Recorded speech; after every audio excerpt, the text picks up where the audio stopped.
大家好，这里是百味厨娘。今天呢，我们要用几种水果来做一个果蔬汁。首先，我们准备一个香蕉，把香蕉切片，切片以后放入盘中备用。然后我们准备一个黄瓜，把黄瓜也同样去皮。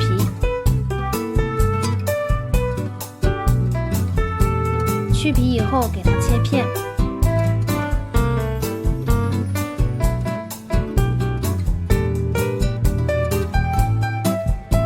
切片以后呢，我们再准备一个苹果。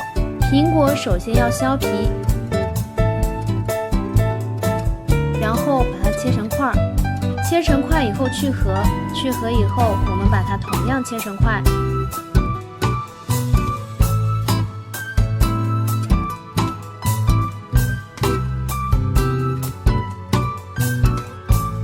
锅里加水。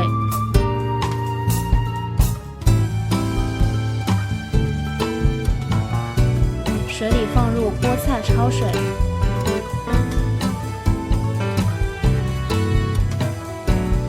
菠菜焯水以后，我们把它放冷水中过一下，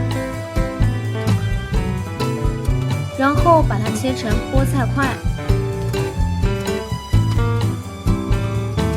准备好几种食材以后，我们把它全部放进榨汁机里榨成汁。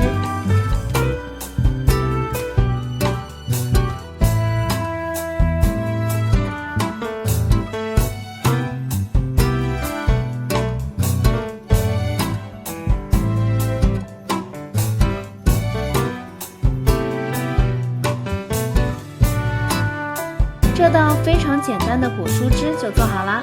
如果你喜欢的话，就点击关注吧。这里是百味厨娘，我每天都会发布新的视频哦。我们下期视频再见。